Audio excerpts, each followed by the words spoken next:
I bought my parents a $380,000 house by the ocean for their 50th anniversary. I wanted it to be something peaceful, something that finally felt like a reward. But when I arrived, my mother was crying and my father looked like he could barely keep himself standing. My sister and her family were already inside. Her husband stepped up to my dad, pointed toward the door and shouted, "This is my house. Get out." My sister laughed, right up until I walked in. Then the whole place went quiet. My name is Thomas. I'm 37, the oldest child, the one who usually ends up being responsible. I'm a neurosurgeon. Most days I live out of my locker at the hospital, and whatever bag I haven't unpacked at home. My life runs on early mornings, operating room schedules, and quick runs when I can manage them. I don't spend much. I've been saving since I was old enough to know what insufficient funds fees feel like. I grew up explaining adult problems to myself before I had words for them. I was 10 years old telling my mom it would work out even though we both knew rent was late again. I got good at understanding fear. I got good at solving emergencies. I learned to be useful. 2 weeks ago, my parents reached 50 years of marriage. I wanted them to finally have something untouched by struggle. A place where the air smelled like salt water instead of damp walls and stress. A home where floors didn't groan and nothing reminded them of hand-me-downs or patched-up furniture. I found a small blue house above the shoreline. A little crooked but warm and full of light. White deck. 2 palm trees in front. Windows that make a soft sound when the wind comes in. $380,000. I put the deed in a trust with my parents as the lifetime owners. I set up utilities, stocked the refrigerator, and left a note in the silverware drawer that said, "For peaceful mornings and loud laughter. Love you." No one else knew. Not even my sister. On the day of the surprise, I drove down with a cake and a bottle of sparkling cider. The sky was crystal clear, the ocean bright, and for the first time in a while, I felt genuinely happy. But when I pulled into the driveway, I saw a different SUV. The front door was open. The screen swung back and forth. Inside, my mom stood in the kitchen holding a dish towel like it was a surrender flag. Her eyes were red. My dad sat hunched in a chair, hands shaking. Boxes everywhere. Kids' cartoons blasting. Nobody had even asked if they could turn the TV on. Before I could speak, Kyle walked in. Bare feet. Beer in hand. Sports jersey. He squared up to my father and jabbed a finger toward the door. "This is my house. Get out." Julia, my sister, stretched out on the couch, laughing. "Relax, Dad. We're just getting settled." The plastic cake lid dug into my palm. Something inside me went very still. Let me explain before I tell you what happened next. Julia is 2 years younger. In our family, she was always the creative one, then the free spirit, and then it was just a tough season. My parents defended her. Covered for her. I paid for the fallout. First textbooks, then tuition breaks, then rent, then medical bills, then the down payment for her first apartment until Kyle's startup succeeds. When it finally succeeded, it succeeded through my bank account. I paid for braces for their oldest kid because their insurance was complicated. I helped them get a minivan when they couldn't qualify for a loan. I co-signed their lease after they got evicted. If you scroll through my payment history, it reads like a log of exhaustion. Julia electric bill. Kyle's suit for interview. Field trip for Mia. Rent again. Last time, I said this every time. My parents helped in smaller ways. Bags of groceries disguised as cleaning out the pantry. Repairs my dad let Kyle practice, that cost more to undo.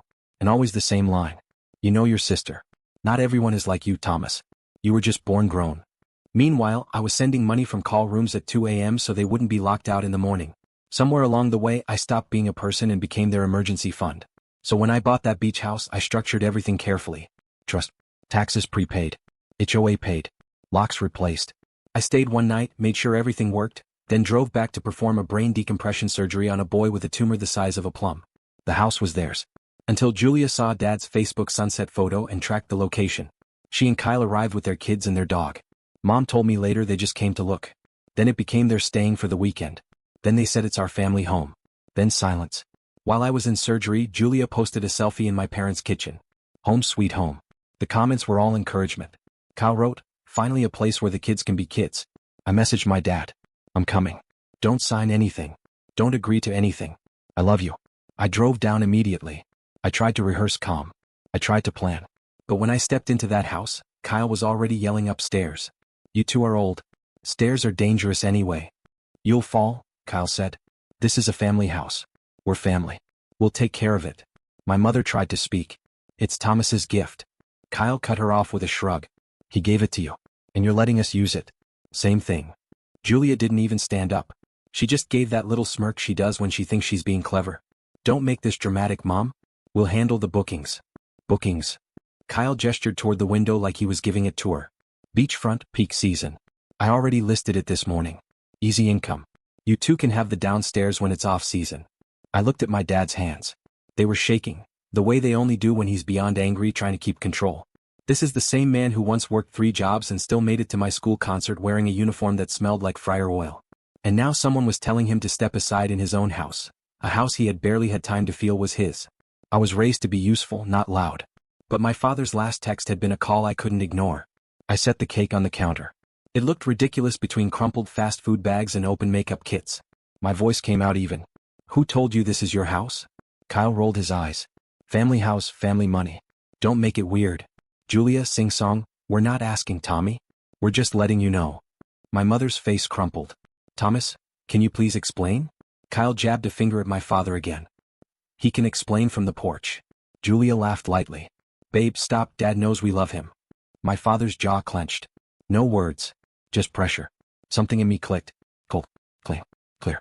Everyone to the living room, I said. Not loud, just final. The kids turned off the TV. The dog stopped tearing the pillow. Kyle snorted but followed, because men like him always assume they control every room they enter. I stood by the mantel under an old photo of my parents cutting a cheap grocery store cake 40 years ago. My heart hammered steady like before an incision.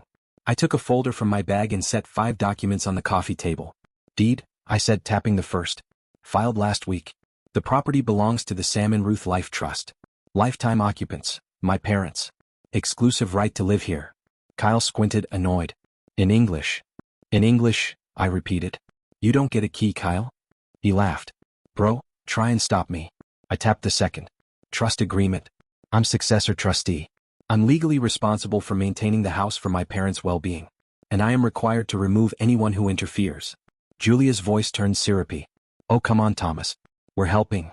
I slid over the third document, a full-color printout, the Airbnb listing he'd posted just this morning. Photos they took without permission.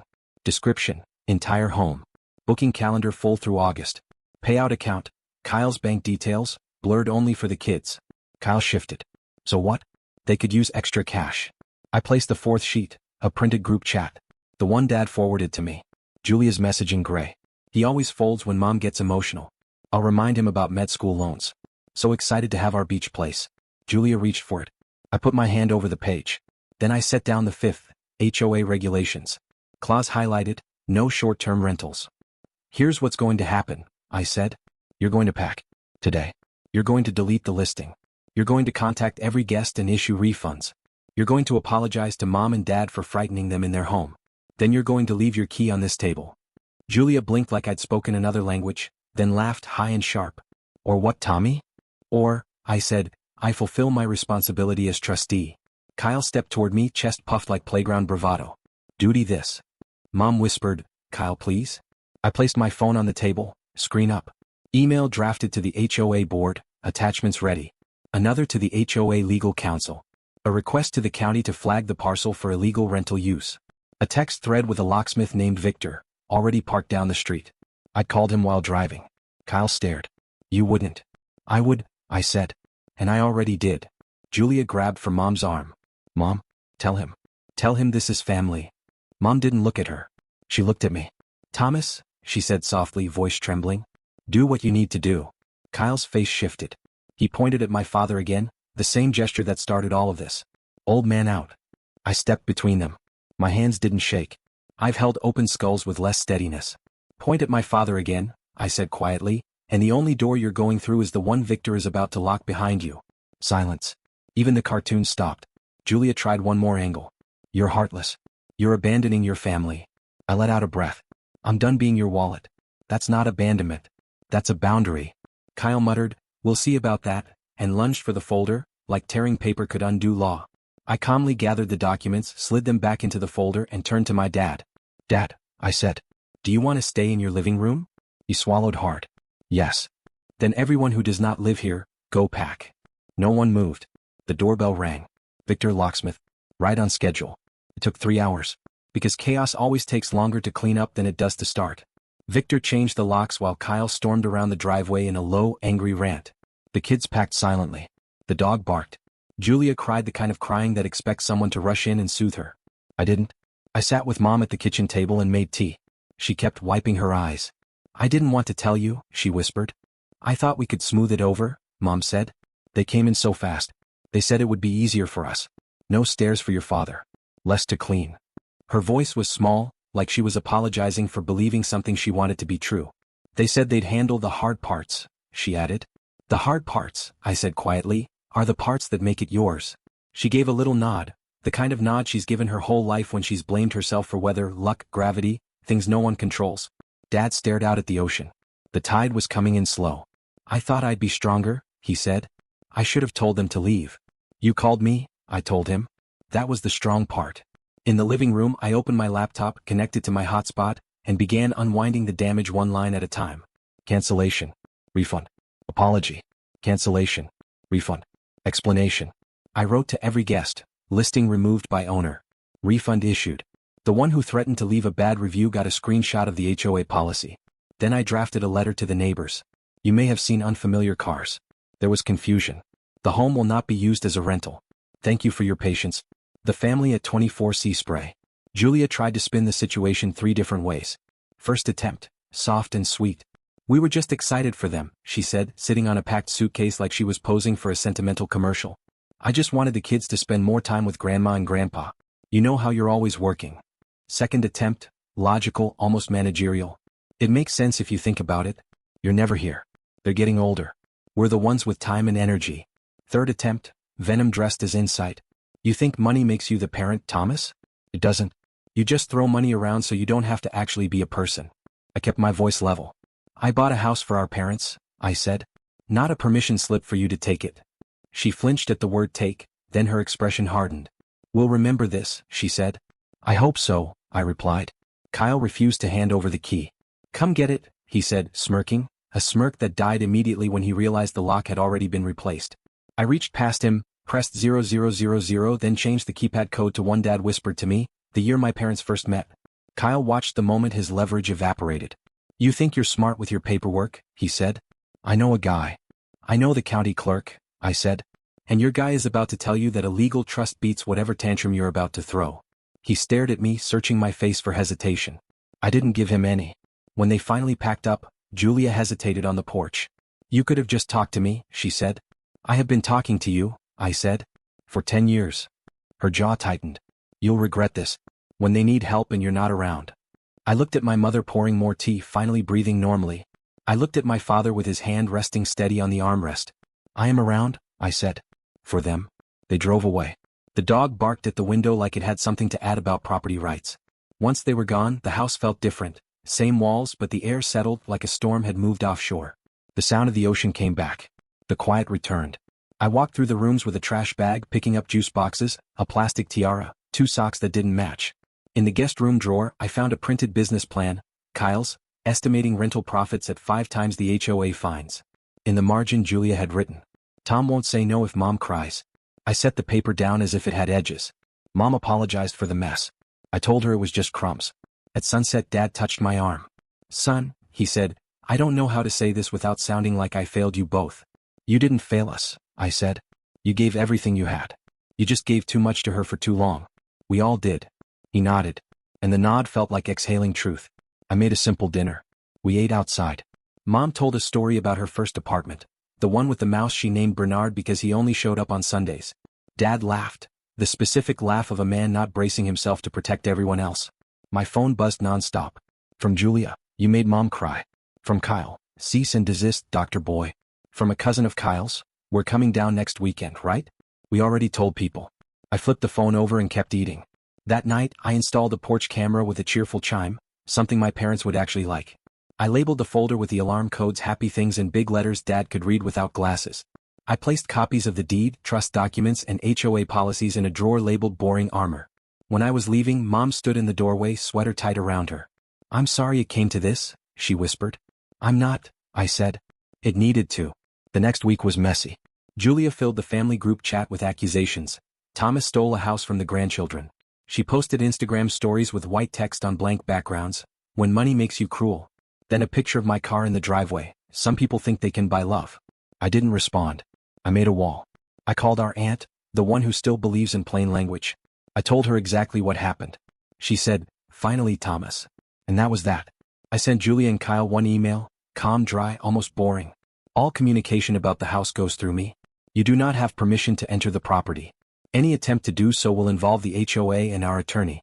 I CC'd myself. No one else. I set that message as an auto response to any future text or email about the house. 2 days later, a notification. New booking request. Kyle had listed the house again under another account, using a different angle of the back deck. I forwarded it to the rental platform with the deed attached. 10 minutes later, listing removed, user banned. I didn't feel victorious. I felt like a janitor after a stadium game, just cleaning. Then Dad called one morning. The house smells like toast and salt today, he said. And I slept all night. Mom sent a photo of her feet on the deck railing. Bright pink nail polish. Relaxed ankles. Light. They looked light. Meanwhile, Julia kept scratching at the wall of her own making. She sent a payment request for emotional damages. She mailed my parents a letter starting with, "As your primary caregiver," a role she has never occupied. Kyle posted a meme implying I harvest organs for cash. Their noise couldn't touch the air inside the little blue house. One night, Julia called from a blocked number. I picked up. Maybe I'm softer than I pretend. Her voice was small. "Tommy, listen. We're behind. Kyle lost a contract. We're going to lose the apartment. The kids." I closed my eyes. There is a moment where empathy becomes lighter fluid. "Julia," I said, "I will not discuss the house." "So money matters more to you than family?" she snapped, mask sliding back into place. "Boundaries," I said, "are how I stay family without becoming the bank again." She hung up. I didn't rush to fill the silence. I let it sit beside me like a patient coming out of anesthesia, slow, monitored, uncomfortable but necessary. The kind of silence that heals by stinging first. 2 weekends later, I drove down early. Coffee in a thermos. Stethoscope still around my neck because half the time I forget it's there. The ocean had that calm, brushed silver look, like it was taking a long breath between waves. I fixed the door hinge that squeaked. I lined tennis balls on the garage shelf at the spot where Dad should stop the car, so he wouldn't tap the wall. I labeled the breakers because Dad loves nothing more than an orderly panel with legible handwriting. Mom made pancakes. The first batch burned. She laughed like it didn't matter.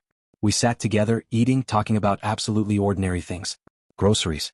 The neighbor Jan who collects seashells and leaves them neatly in a jar on the fence. The pelican that keeps dive-bombing the water like it has no pride left at all. For almost a full hour, no one said the name Julia. The quiet felt like wiping down a counter. Clean, simple, sane. After breakfast, Mom placed her hand over mine. "I'm going to talk to your sister," she said. "Not to fight. Just to say no." "I'm not asking you to choose," I told her. And I wasn't. I never wanted a war. I wanted my parents to have mornings where the loudest thing was a gull. Mom smiled, small but real. "It's not choosing," she said. "It's just stopping the pretending." Dad cleared his throat, voice low. "I should have taught that better. I taught you to work. I didn't teach you when to stop." "You taught me to stay," I said. "I'm just learning how to stay without being eaten." He laughed, not loud but warm. The laugh of someone relieved to finally say the truth out loud. I walked the yard, tightened the gate latch, checked the camera's angle. Inside, I printed a little sign for the entry table. "Welcome home, Sam and Ruth." Corny? Yeah. But exactly right. Later, sitting alone on the deck, I thought about what my sister would say if she was the one telling the story online. I gifted my parents a house and destroyed my family. But that isn't what happened. What happened is, I stopped feeding the troll under the bridge. I made a gift, and then I protected it. Not to control my family, but so the gift did not turn into a weapon. For years I believed money kept the peace. But money didn't bring peace. It bought silence. And silence molds if you don't air it out. Boundaries are loud at first. Then they become a kind of quiet no one can counterfeit. The messages from Julia eventually slowed.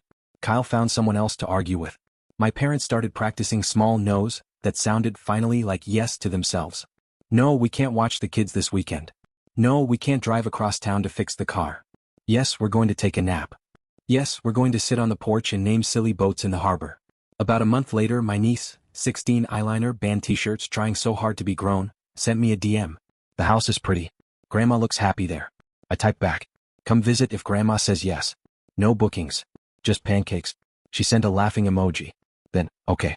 A tiny peace treaty from someone who didn't break anything. Last night, after finishing a late case, I drove down just to see the house glowing from the street. Through the window, Dad sat in his chair, glasses sliding down his nose, reading the same way he did decades ago when our only lamp was a TV. Mom was at the table with a puzzle. The ocean sounded like it was holding the whole house in its palm. I didn't go inside. I just stood on the sidewalk and let the quiet explain everything. Here's what I know now. Love is not setting yourself on fire to warm someone else. Love is not applauding chaos because the person causing it happens to share your last name. Love is a house with soft light and doors that lock. Love is paperwork that stays solid even when people don't. Love is telling your parents rest. And telling everyone else no. No, I am not your wallet. No, I am not your excuse. No, I am not the emergency hatch you pull when your own fire gets too hot. I am their son. A man whose job requires precision, and I'm finally applying that precision at home too. If my sister ever wants to sit on this deck and look at this blue water with our parents, she can. She can come with empty hands and an apology, not a business pitch. She can be family without reaching for the thermostat. Until then, the house stands. The locks click into place. The seagulls argue in the yard. The windows sing when the bay wind blows. And inside, my parents breathe like they haven't breathed in years. That's the lesson if there is one. A gift should never cost you yourself. And a boundary is not cruelty. A boundary is how love keeps the porch light on, without setting the house on fire.